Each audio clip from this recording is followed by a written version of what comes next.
Hey, welcome back. So, I did say that the next video was going to be my random old stuff video, some ABU stuff.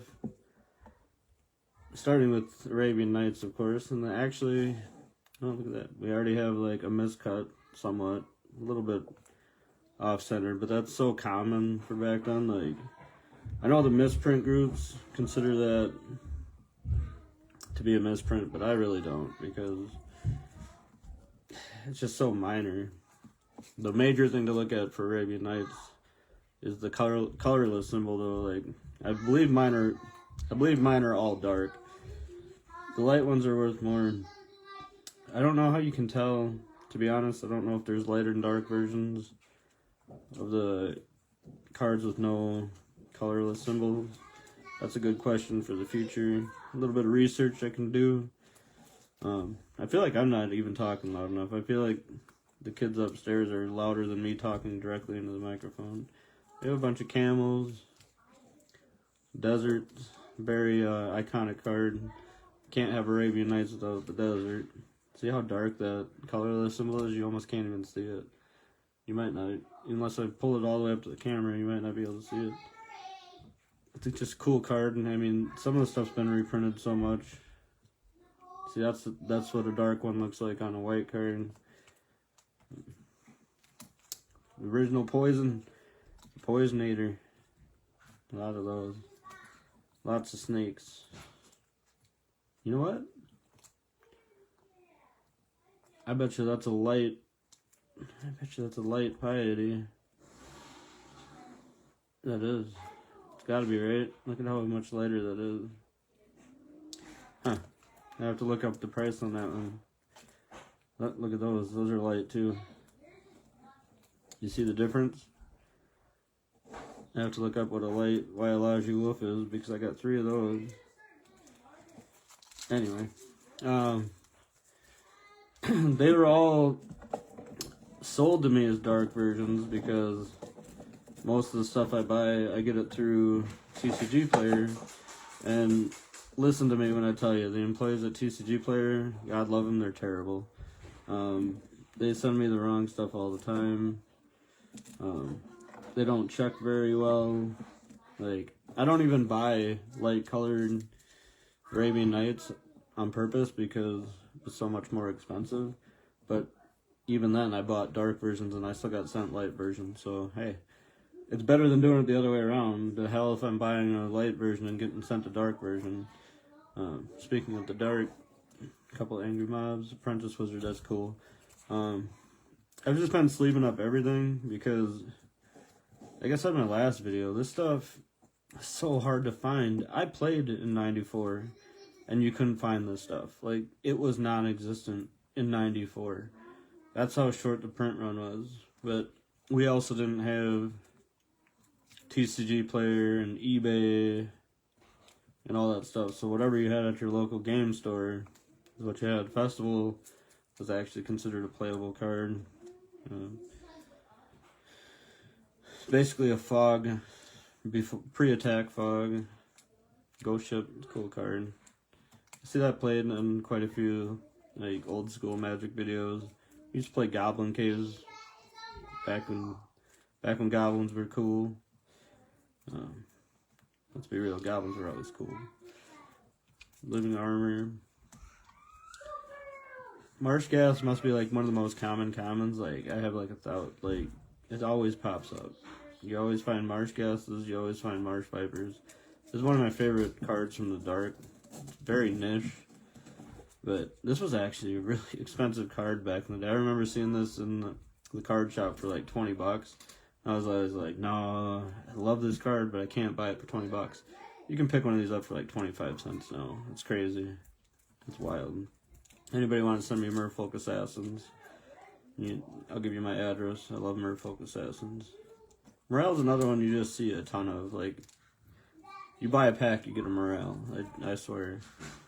Necropolis. People of the Woods. Saving Elves.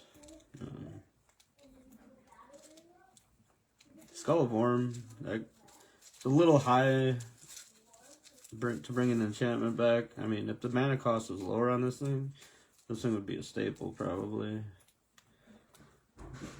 Squire is another one. You buy a pack, you get a Squire. Fallen, this one's actually really hard to find. Like, I haven't seen many of these at all. Some cards just seem to be short printed in these older sets.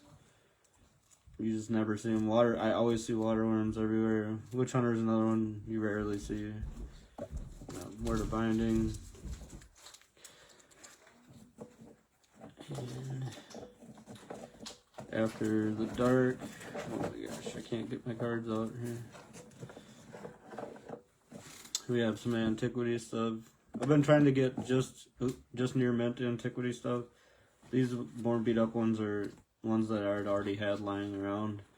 But then the ones I've been picking up and the Artifact War Tour, older ones that I had lying around. Been trying to pick up near mint versions. Artifact Possession's cool. Crumble's one of my favorite cards from Antiquities. It's still pretty powerful. Still used a ton in Vintage. I'm talking to the camera. Ornithopter. It's a neat card to have in the original form. Same with Rocket Launcher. I mean, it's just, look at the art on that thing. Blasting. Sage of Latnam. Bunch of tablets. Taunos ones. Urza's Avenger. Mine. Got some of the other Urza lands in my commander deck. It's just, I mean, you can't go wrong. If you're going to play with the Urza lands, man, you got to go with the originals. Very, very few of these. Once in a while, we're digging through the common box at the local game stores, and you just pick these up. Like, I think I paid like 5 cents for this. I mean, it's an unlimited Vendilish Hero. It's iconic, and it's pretty close to LP, almost, except for a little bit of whiting on the edge. Conversion. All these are unlimited, by the way. Samite Healer I found in a. You know what? This one might have been sold to me by TCG Players Revised, I believe. Giant Growth I found in a collection that I bought recently. This Gloom I found in a 25-cent bin at a local game store. This Regrowth I bought as a revised edition off of eBay. But it's clearly unlimited, you can tell by the return. This Scathed Zombies is unlimited, and it was sold to me by TCG Player as a revised edition. Sinkhole I bought straight up because it's just an awesome card. It's a fun card. The Siren's Call I paid like 2 cents for at the local LGS. This thing is clean. Like, it looks like it came right out of the pack.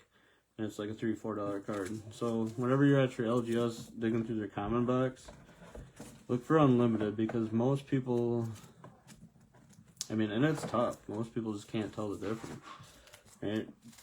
And some Legendaries, the always misspelled Arathi Berserker, you can tell because it has the right spelling, and even when you look it up, it's spelled with an A, but they're all printed like that, so it's not technically a misprint.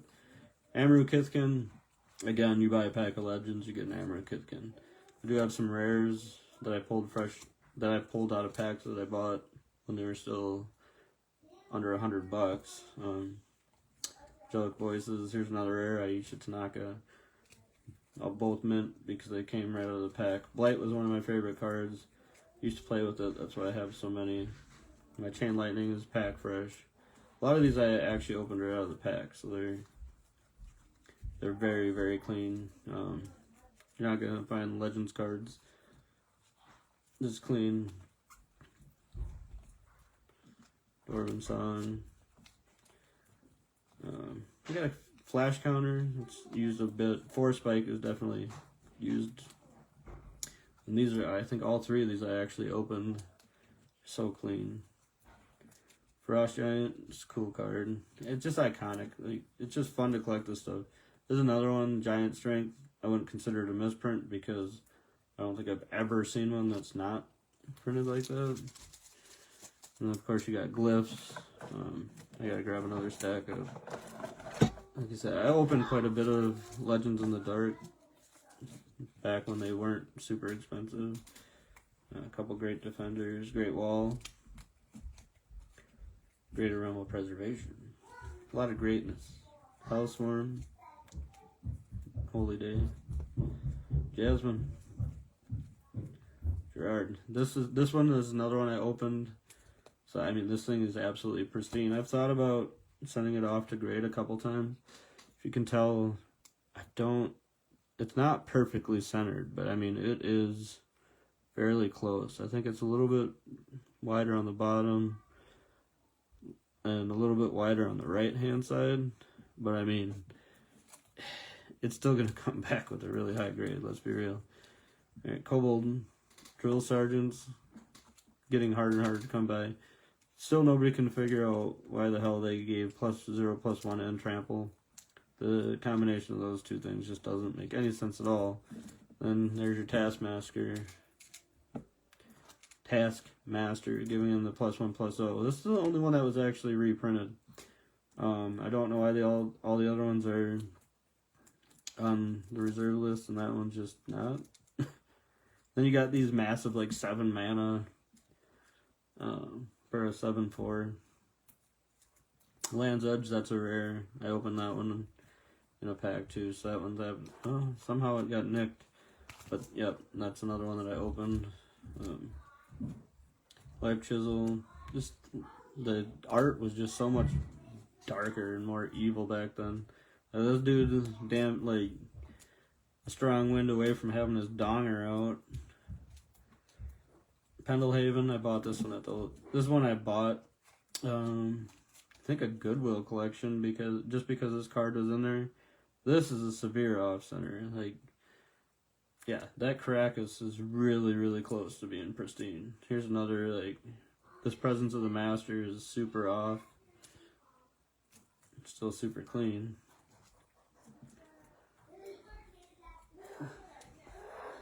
Raging Bolt. I wonder if it's like, see this red card though, it doesn't have it. I was gonna say, I wonder if the whole red sheet is like that, but I've never seen a Raging Bull that wasn't printed like that either. Ramirez, the cartoon pirate. Reincarnation, for some reason, whenever I see, like, we saw like a lot of like French and Italian legends back in the day because it was just cheaper to open. Yeah.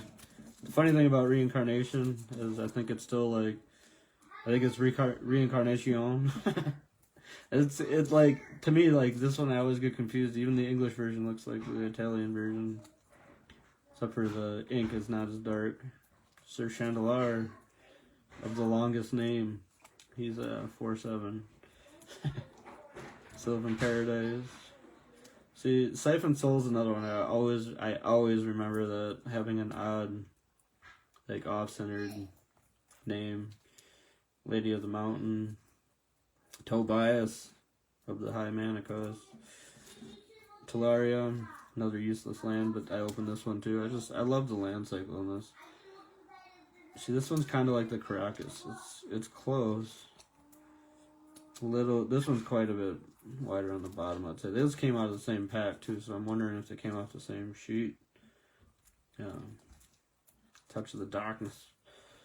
Walking Dead. This is one of the ones I pulled out of Dominaria United pack.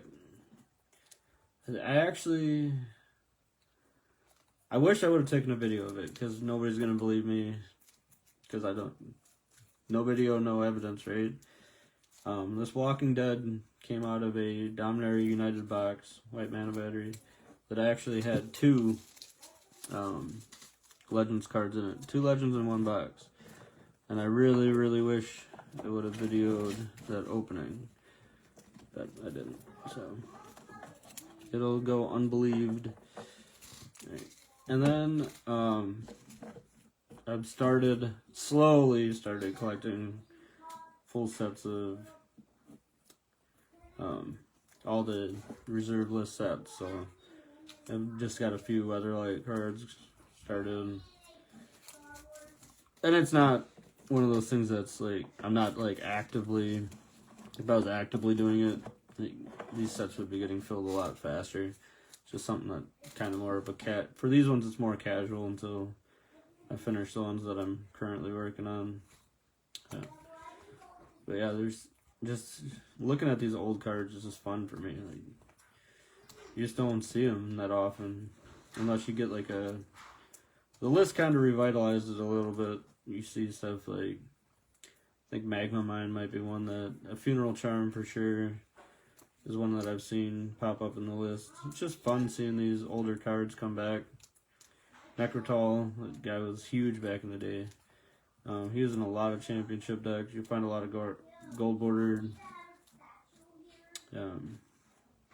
Prosperity could work with like Shieldred. Force them to draw cards. While you're drawing cards, you could really burn somebody out quick with the Shieldred on the board. Suckalada Assassin. Let's see what we got.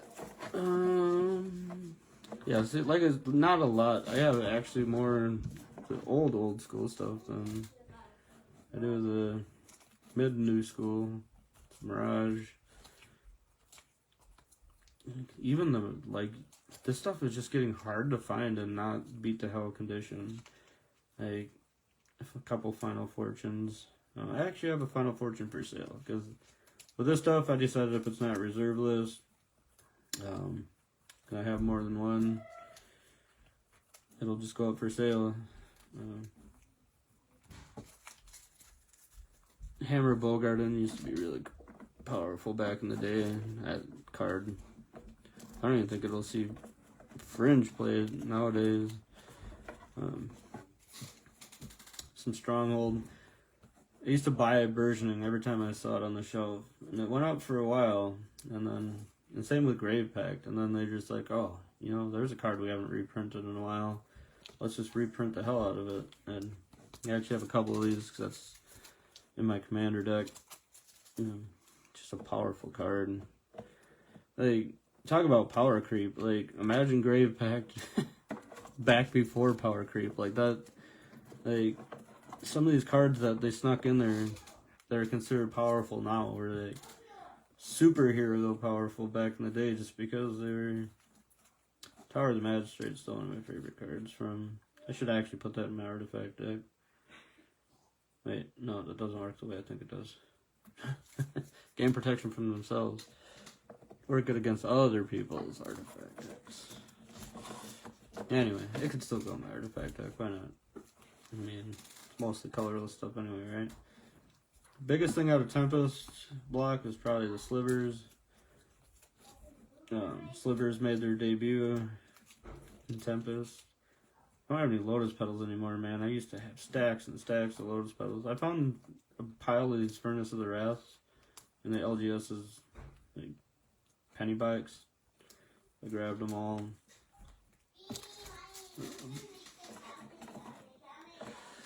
Let's see, what do we got after Tempest? We got, so this is just reserve list sets that I'm starting to collect because who cares about anything modern anymore? Even Wizards of the Coast doesn't care about anything modern anymore. Carpet of Flowers. They more expensive than probably the rest of the stack. Even the rares. Catastrophe. Copper Gnomes. Exhume. Again, like, so between, check this out. So between this uncommon, this common, and this uncommon, it's probably worth more. That's definitely worth more than literally the rest of this whole pile. Greater Good's actually worth a little bit, but still, those three cards alone, even the uncommon Paragon Drake, like, and this Rain of Filth, like the Planar Void, the uncommons and commons. Urza Saga was just so stupidly powered. We'll take another uncommon. Like, the uncommons and commons in this pile are worth 20, 30 times more than the rares in this pile. That's nuts. It's just wild. Little Destiny. Again, the Bubbling Muck here is worth, and the Caltrops and the Compost are worth more than the rest of this entire pile. Elvish Piper is actually pretty okay. But, I mean, just insane the amount of money that sits Grand Dynamo uncommon in the commons and uncommon slot from Urza's block. Even if you include like Gaia's Cradle, you could almost probably add up the commons and uncommons from the Urza block, and you might catch up to a guy's Cradle even. That's nuts. Goblin Welder, cool. Might of the Oaks, so this is the first foil I ever pulled was a Might of the Oaks, and a buddy of mine tried to trade me for it, and I said no. And when the first price guide came out for the foils, Might of the Oaks was at the time was the #1, probably because it was a meme. It was a giant fucking squirrel, and it was a foil. It was like somewhere between like $30 and $50, I remember. And back then, $30 to $50 was insane for a Magic card. Like, you could still buy dual lands for $20, and that's not a joke. No Mercy. Then all these cards get reprinted or banned. Like, Tinker's so freaking powerful. I accidentally played this in a Commander game the other day, and I was nicely told that it was banned. I honestly had no idea. Like, I'm so casual, I don't even look. But shit happens, right? Alright, later.